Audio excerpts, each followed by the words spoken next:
My name is Nancy. The appliance I had been eyeing was on sale the other day, so I jumped at the chance, but a new model of the same brand came out right after. I'm 35 and feel frustrated every time I use it. I guess there's a flip side to every sweet deal. Oh, yeah. Speaking of which, my past is a perfect example of that. Please hear me out. When I was around 28, I graduated from a medical school and managed to find a job. I was finally on my own even though I was just a doctor in training, or more like a chicklet of a doctor. It was my husband, Chris, who was my age and had dealt with my stress during my studies and listened to my complaints and hardships about my work wholeheartedly for a long time. Chris and I didn't attend the same university, but we met through our mutual friend and dated since school, so we had never questioned about our future. We had already been living together and got married as soon as I became a doctor. It all went fast without a hiccup, but after a few years of marriage, I started to wonder if my choice of a partner might have been a mistake. It was around this time. Since becoming a doctor, my life had been hectic and I had been working day and night. That day too, I came out of a night shift totally worn out and just wanted to jump in my bed. When I wearily opened the front door, I thought, again, and felt fed up. The room was ridiculously messy. It was Chris. He left all his clothes on the floor, never put them in a washing machine, or not even in the laundry room. When I get back home, I must start collecting after Chris's trail. The dirty dishes he used the night before and at breakfast weren't even cleaned up.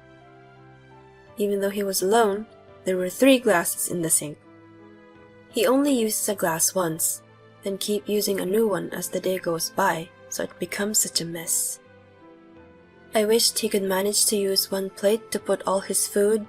Instead, he uses one for every dish.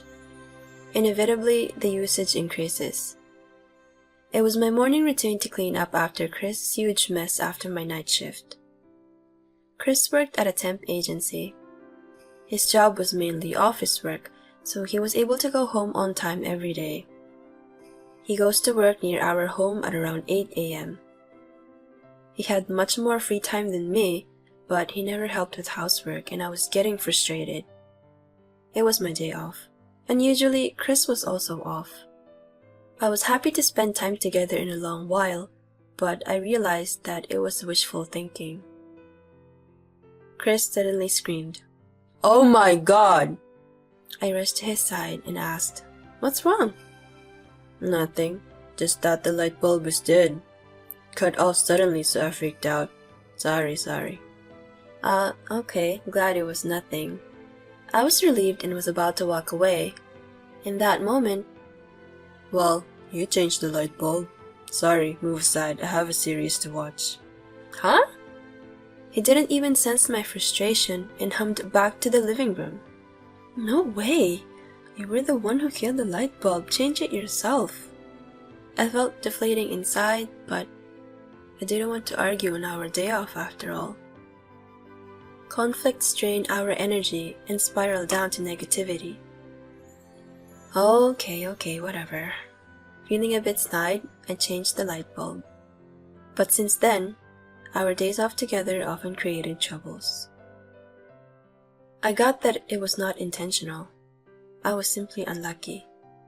When he rushed out of the bathroom and said, "It's clogged, please suck it out, I can't do it," I seriously considered punching him immediately after that.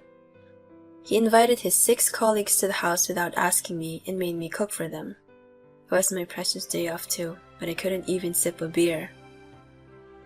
It was irritating that I could do nothing but cook and be a server all day. Right after I saw them off, "Has the bathtub been drawn?" he asked. I think anyone would be offended by this. It was not a wife's duty, but a slave's to put up with him. I even thought to myself, why keep quiet? So I took all of my frustrations out on him, just as they were. I've been thinking for a while that you need to take responsibility on things you can do by yourself and your mistakes. You took a liberty of inviting your colleagues and put all the burden on me. And still asking me to do this and that, but I'm only a human.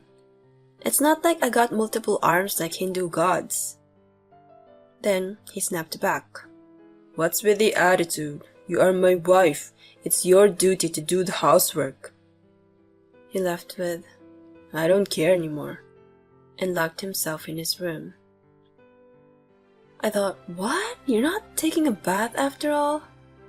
But because of John the bath, I didn't want him to take it for granted, so I filled the tub for myself and then drained it afterward. He took a shower late that night. He was kind before marriage. He naturally helped with anything without being asked. He was a reliable guy. How did he become like this? 1940s masculinity. Women must do all the housework, such backward thinking. I could not understand it at all. Next morning, he urged, sit down, in a chair in our living room.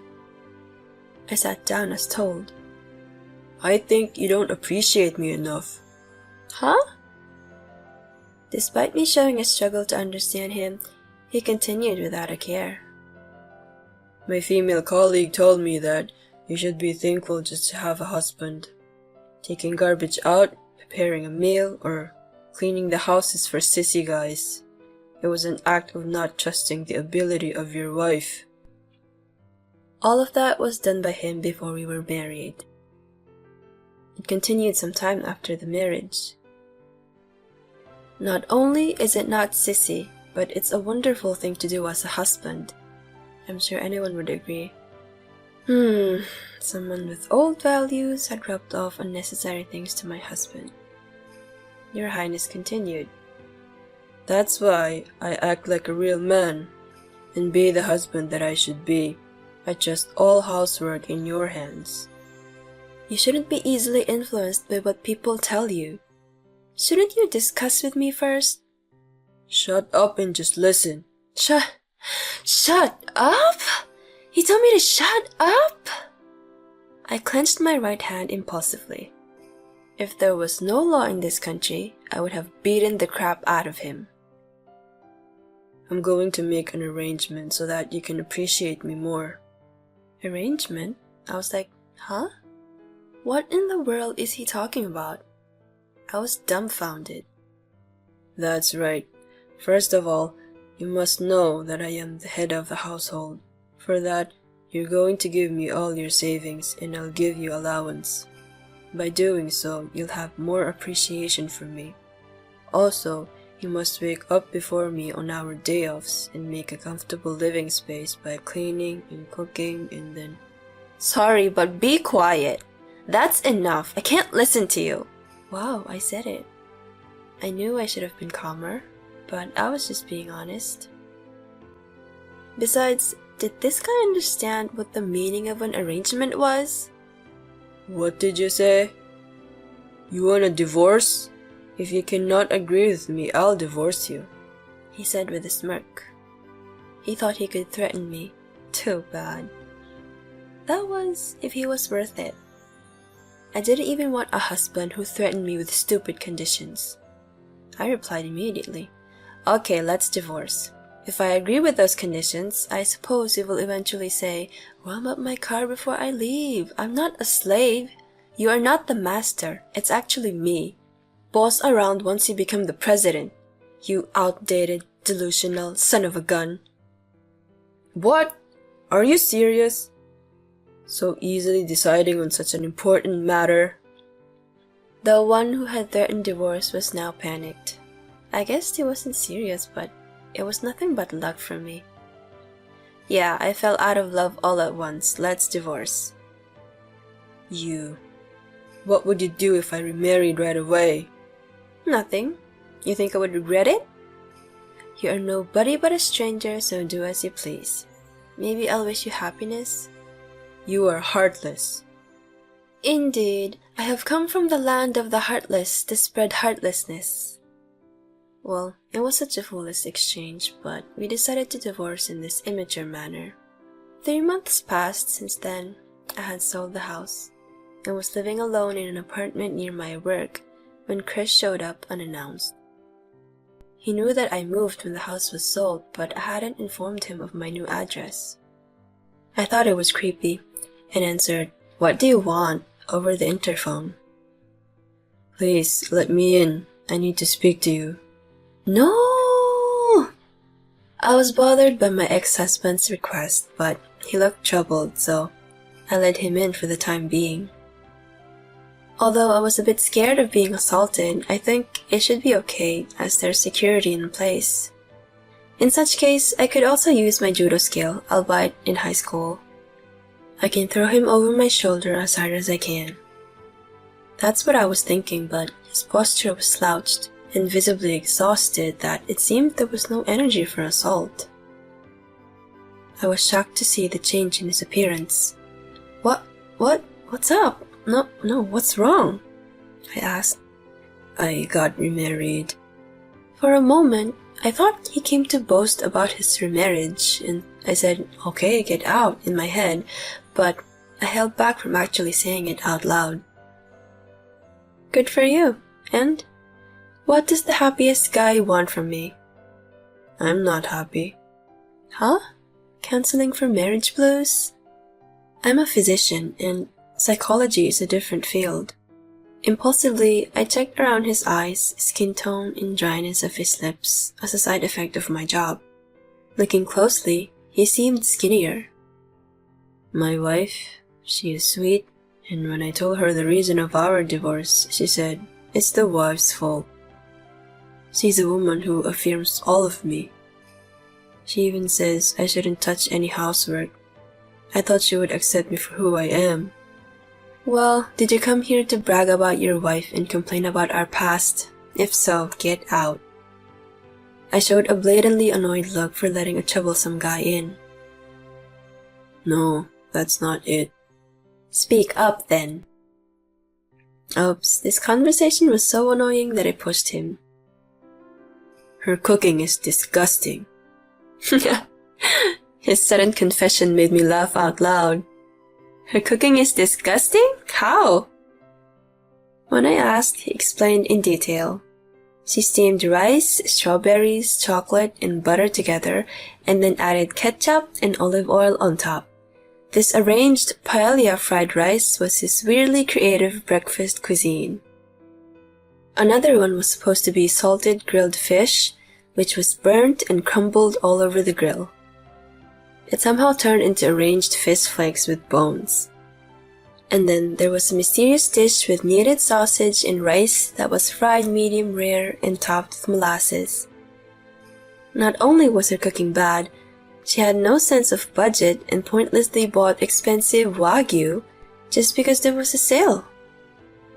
She bought multiple similar cleaning tools and appliances. She washed clothes that could not be washed in a machine, and when he realized that, most of his favorite clothes were shrunk and unwearable. It was surprising to know that he was remarried in 3 months, but it was even more shocking to hear about such harms caused in 3 months. First of all, she must have lured him and turned him into a bossy husband. Served him right.